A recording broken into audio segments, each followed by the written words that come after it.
Hey y'all. Um, this one is gonna be very, very, very transparent. I'm gonna say some stuff that a lot of people don't know. I'm gonna reveal something in this episode that doesn't put me in a very good light. But as I always say, I am always going to hold myself accountable when I tell my stories, and I'm going to tell the part that I also played in it as well. So if you judge me, that's on you. I don't care. I'm not the same person I was back then when I give this story. Um, uh, Welcome to Receive and Relate. If this is your first time here, welcome. I'm very glad you clicked on this episode for story time. My name is Tara Walker. If you are a returning subscriber or returning visitor, hey y'all, hey, welcome back. Yeah. So like I said, this is yeah. I'm going to be telling my side too. So if you've already been following along, you know I tell you that I wrote an outline, and I'm still writing it too as I go along, because I don't want to forget stuff. I hate when I be like, oh yeah, I forgot this part, I forgot this. So it helps me better to remember um, what to let y'all know each episode. So when I was writing, when I was doing some more in my outline yesterday, and the Holy Spirit said, okay, it's time to tell this story, I was like,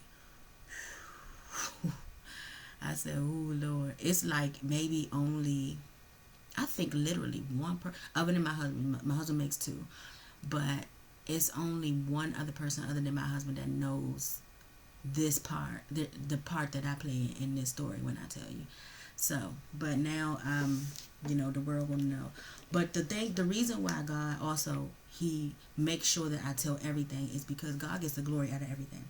Once I tell you in this episode what happened, I'm going to do a part two, because the part two will confirm um, what God was showing me in part one. Okay, so let's just get to it.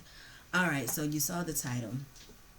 Yes, my ex-boyfriend gave me an STD. And that particular STD was gonorrhea. I can say that on YouTube. That's not offensive or whatever. That's exactly what it is. It's a sexually transmitted disease. Make sure, okay, your children are in bed. If it's nighttime, in the daytime, step out the room and put your AirPods on, whatever. Okay.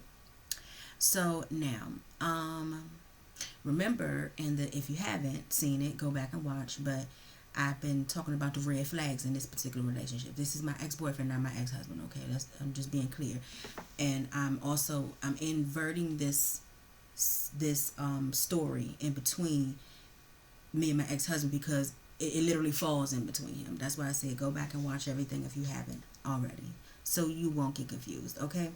So now, like I said, we are, fully in this relationship. We do not use protection. We're considered boyfriend and girlfriend. I know his friends. He knows my friends. Some of my friends hooked up with his friends. It's all one big happy, so to speak, party, family, whatever. But as when you in relationships, women in particular, and I'm just gonna say women. I'm using women because I am a woman in this case. We begin. I mean, men know too. Well, sometimes men know too. Um, but I'm speaking from a woman perspective because I am a woman. We know when a man is either cheating or something ain't right, right? And so what began to happen was he stopped being places that he said he was, right? I will call. He stopped. Remember, I said we don't live together, right? And he only came over on the weekends. He started. Sometimes he started like not staying the whole weekend. That's what it would be. It would be like he used to come over Friday night after work and leave Sunday. No. He would leave like Monday morning. He would even stay all the way through on Sunday. But he started like coming maybe not on a Friday night, and then he'll come Saturday and maybe say Sunday and leave. You know what I'm saying? Like he started that. On the days that he didn't come, and he claimed that he was home or she or whatever. He wasn't. Even caught. He even he forgot to tell his mom a couple of times to let me know, or to not answer the phone when I called. But his mother loved me so much, like I don't even think she wanted to do that. Like she just, his mother was crazy about me, and the same. May she rest in peace. But he forgot to tell her a couple times, and then but sometimes she didn't, and when she didn't answer the phone, I knew he wasn't. I knew it because she would never not pick up the phone for me. So yeah, he just stopped. I had a friend at the time, a female friend, supposedly. That's a story for another time too.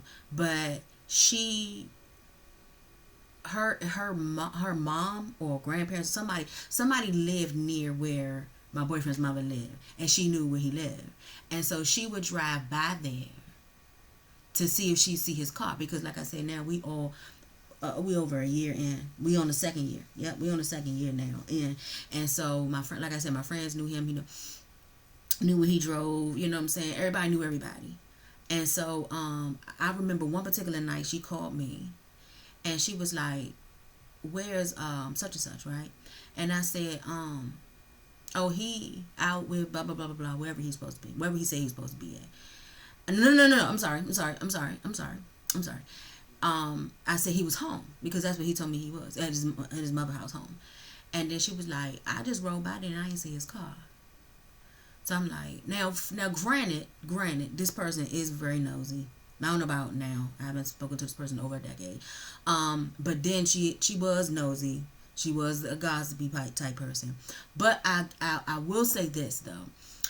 She had experience with finding out stuff with her significant other too when they was creeping or whatever, or do, what I'm saying, doing stuff, what I'm saying, and stuff wasn't adding up. She had like she would find out stuff, right?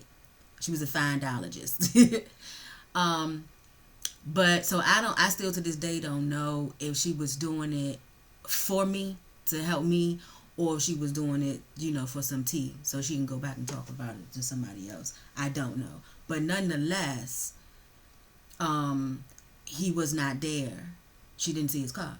And I was like, oh, okay. All right. Thanks for letting me know. And then I called him and he wouldn't answer. So like I said, he's not where he's supposed to be, or where he said he was going to be. Not picking up the phone. Then when his mother ain't pick up the phone when I called, I knew something was going on. Now, two wrongs do not make a right. They don't. But let me tell you what a woman scorn, and the woman who's in the world, and what a woman scorn does who's in the world. If you gonna do me like you doing me, please understand. This is the mentality. Okay, this is the worldly mentality that we get. Okay. If you gonna do me like that, I'm not gonna be sitting at home with my feet up. I'm gonna do me too. Okay, that's just how we was. Remember, like I said in the beginning, I am not that person anymore, right? But I'm gonna be transparent. So I got invited. A friend of mine from church was getting married, and I got invited to her bachelorette party, and it was at a strip club. And I had never been to a strip club before prior to that, and so I was excited to see what happens, and I was excited to go and just support her because that's just my nature.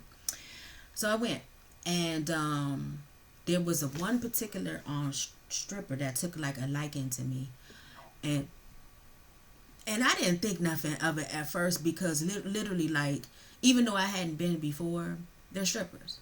You know what I'm saying? They're entertainers. So I didn't think it was a big deal. You know what I'm saying? Because they be having their little routines. You know what I'm saying? They spot somebody in the crowd, and you know what I'm saying. So I ain't really think nothing of it. I know he danced with me a little longer than he did with everybody else, and he did some. I won't go into details about that, but he did some stuff with the twins up here. or with one in particular. I'm really trying to be like, I don't want to be too detailed, okay, because I'm a woman of God right now, but just put your thinking cap on, okay. um and did that, he had to eventually apologize to me later, because even he said he wasn't supposed to do all that, like he wasn't supposed to go that far like that, but he was like, it's just something about you, I'm just so attracted to you, blah blah blah, woo, woo. So but how that happened was, he asked me after the set, he asked me to stay for and wait for him, after he finished changing and stuff like that. And so I was like, okay. So my friend was like, you gonna be good? I was like, yeah, I'm gonna be good. I'm good. And the people who worked there were still there. It wasn't like I was the only person in the building, you know. So I was standing outside. Like, matter of fact, I was standing where I think the cashier, the person there, in the booth that you pay when you first get there. I was standing like near her. And he came out. He came out like probably like good 20-25 minutes later. And we walked to my car. And we talked a little bit, just briefly, not long at all. But I did reveal to him, I did say this. I said I had a man. I said, but he tripping right now. Something going on. And I just told him, I said, I think he cheating. But, you know, it's all good. And when it wasn't all good, you know. And he was like, I understand that. That's not cool, you know, type thing. He did not reveal that he had a girlfriend or not, and I don't think I asked him. And we exchanged numbers. So that was it. It was a very brief conversation. He asked me for my number, and I said sure. So literally, like maybe 2 to 3 nights later, he started texting me, and it was in the evening. And matter of fact, it was late at night. When I say late, like 9:30. 9:30, somewhere between 9 and 10 o'clock at night. I was already in the bed, you know what I'm saying, because it was a weeknight. And so we, you know, just, you know, I'm texting him back, and he just talking, texting, just regular little short small talk stuff, you know, how's your day, blah blah blah blah blah. And I think he said that he just finished that, he had a session that night or whatever, and I was like, okay, cool. And he had asked me,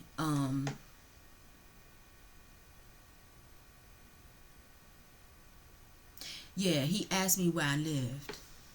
I was trying to remember that we talked before that, and he asked me where I lived. No, I think he asked me that night where I lived, and I told him. He was like, oh, I know where that's at, or whatever. I was like, yeah.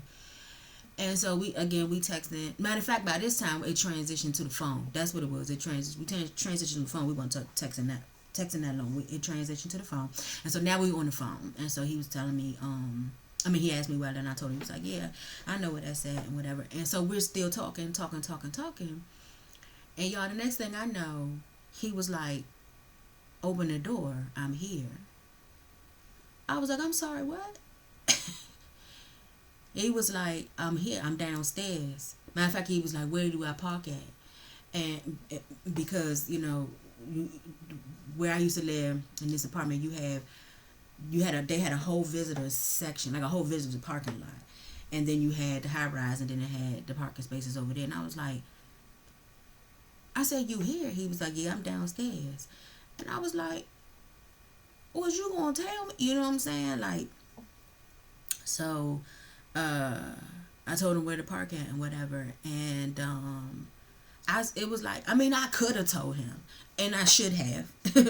I should have told him, like, yeah, like, I don't even know you like that. You you know what I'm saying? Give me a while. You know, this was literally like 2 or 3 days later after he got my number. So him pulling up like that without even telling me, it was like, you know. And during the week, you know what I'm saying, I must have talked to him before that night, because he must have knew that my boyfriend wasn't home. So he said, he asked me what my apartment number was, and I told him. And then he came upstairs, and he came up there, and I was already in the bed, so I just unlocked the door so he can just come in the house. And so he came in, and then, you know, I had to follow my voice so he can follow my voice back to my bedroom. And I'll leave that part out. But So we did some things, you know, or well, he did some things, should I say? And then he inserted, um, and I let him get maybe like a couple strokes, but then I stopped him.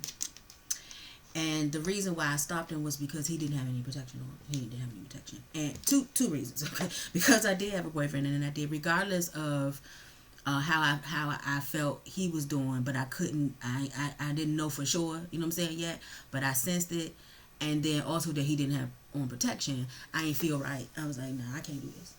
And by the grace of God, he stopped. That is why I always, you know, that's what God be wanting me to tell a story, because I've I've gone over this story with God a few times, thanking Him, y'all.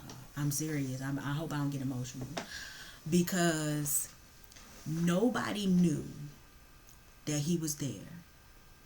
Nobody knew except for the two female friends that I was friends with at that time. That I told them what happened at the strip club that night, but they didn't know that he was there that night. I'm by myself.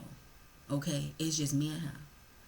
When I asked him to stop, he stopped with no problem. Um, it couldn't. By the grace of God, it went that way, because anything could have happened. I was by myself. You know what I'm saying? So I give God the glory. You know what I'm saying? He could have easily. You know, but he didn't. He didn't, and he understood too. And then, you know, we said our goodbyes, and, you know, we said we'll see each other later or whatever. So now, fast forward, and I apologize ahead of time. This episode might be a little lengthy because of the details. So fast forward, a couple weeks later, you know, I'm still with my boyfriend and everything, you know. So I get a phone call no. I started feeling itchy down there in my little girly area. So I went to the doctors and had an appointment. And GBI did, you know, the vaginal test and everything. And then I got a phone call at work. At my good old government job off of Pennsylvania Avenue, Washington, D.C. And when I answered the phone, she explained to me what it was, and she told me what I had. And she said, this baby, she was an African American woman that was very, very sweet. She might have been in her 50s. She said, I don't know who you're dealing with, but I need you to stop dealing with them. And I was just like, well, she said that first before she told me. Yeah, she said that first. I was like, why you say that? And then she told me. And then she was like, you are too beautiful. And I want you to take care of yourself or whatever, and use protection with this individual if you're going to keep. Man, y'all, when I say I was livid. But before I got off the phone, though, I asked her, because, you know, my situation with the stripper.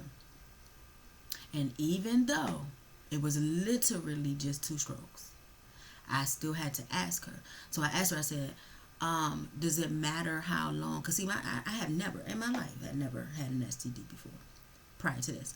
So I asked her, I said, how long does the penetration have to be in before? And she said it doesn't take. She said it could just be like first entry. And I was like, oh. But I still went off, right? So I hung up the phone with her. I went outside on Pennsylvania Avenue, Washington D.C. outside my good old government building. I called him. I cussed him out from here to Kathmandu. I did not care who was around me. I ain't care if it co-workers. I ain't care if anybody heard me. I cussed him out. And he denied it, of course. He denied it. He denied it. He denied it. He denied it. He denied it. Child, if I seen him on the street today, he would probably still deny, right? So I get home, and he's there. The Bama had the nerve to be in my living room on my computer looking it up himself. And I walked in there, I was like, it's funny now, it's not funny. It wasn't funny then. I walked in there, I was like, what are you doing here? You know, and we going back and forth again. And I was like, you do realize what this is. It's a sexually transmitted disease, which means you had to have sex.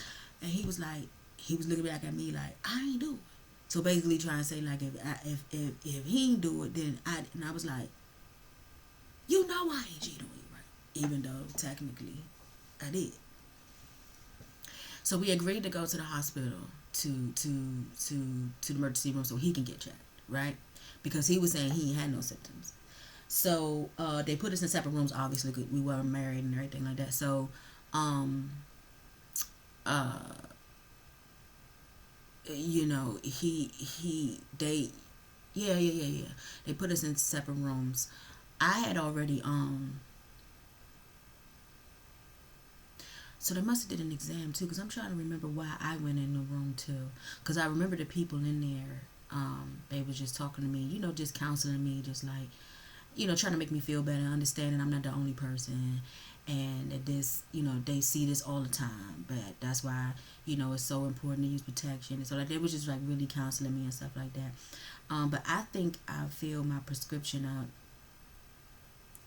I don't think I got a prescription with them there. I think I got it with my doctor, but he did, right? So when he came out, I came out first into the in the waiting room, and I remember the American Idol was on, and he came out in the waiting room after some time later, and he was like, they gave me. He said that they said I don't have it, but they gave me a prescription anyway, because they say it shows up later in men, which was true because I end up going to do a lot of research. Okay, so after this, I did extensive research with it, right? So and this is the reason why I'm saying that. So put a pin there, okay? I did extensive research on it, and that was true that men they show up later. Women show up before the symptoms show up before in women before men. But he still was trying to hone in that he didn't do it. It wasn't him. I was like, okay. So shortly after that. So we get home, and yes, the gaslighter, the narcissist, you know, me wanting a boyfriend, you know, I stayed with him. As a matter of fact, he used to manage a go-go band, and I want to say, if it wasn't that night, I think it was the next night. Which would have been a Friday. They had a show, and he took me to the show. And you know, dancing all with me, giving me all types of attention. Now remember I said before he wasn't what he was supposed to be, you know what I'm saying, you know, but now I'm getting like all this type of attention, and that kept happening for a while. He was giving me all this type of attention, right? And then one morning, and it probably was a Monday morning, because like I said, he used to stay on the weekend and then leave on Monday morning for work, but he had to be to work before me. So I gave him a drawer. I had an armoire back then, and I gave him a drawer so that he could keep his underwear and wife beaters and socks and stuff in. And matter of fact, it was 2 drawers, and but because it was at the bottom of the armoire, you had to bend down to get into it. And so he thought I was asleep one morning, but I wasn't. And I was on the side facing where he was, and he just got out of the shower, right? And so he had bent over. Now remember how I said I did my research and I seen the symptoms and stuff like that. I had memorized a whole bunch of stuff. One of the symptoms on males is it says their testicles swell up to like the size of a doorknob. That they specifically said doorknob, but I'm doing this because yeah, that's almost like the size of a doorknob. And when he bent over, when I say them joints look like they, I mean, I'm sorry to be graphic, y'all, but I just have to be, I have to, you know, I have to tell my story. They look like they was coming outside almost. And I was like, and that was the Holy Spirit showing me that it was him. So I knew this. But I stayed with him. Finished my medication and everything, and we stayed together. This was in the summer, I believe, of 2007. This was in the summer of 2007. I'm going to leave that right there because I told you that I would come back with part two of how the Lord confirmed it was him and not the stripper. Because I know some of y'all still thinking like, well, it still could have been the stripper, still could have been. Yeah, but the Lord, when we say something about his God will do with his children, he's going to confirm. Okay, and I'll come back and let y'all know what happened. I know this was a lot. I know it was a lot. It was a lot for me to give it. Like I said, it's my first time giving that publicly. Um, but I thank God for being a new creature in Christ. I thank God, oh Lord, I thank you, God, that I am not the same person. But we all have a past, and my ministry is receive and relate. Okay, and if you can relate, let me know in the comments. You ain't got to tell your personal business. Just let me know you relate on the cheating. Let me know if you can relate on the STD thing. I promise you, I know I'm not the only one. I have met people after this happened to me that I've talked to, and they've said the same thing, whether it was what I had or something else, you know. And I thank God also that what I had was not incurable, you know. Jesus,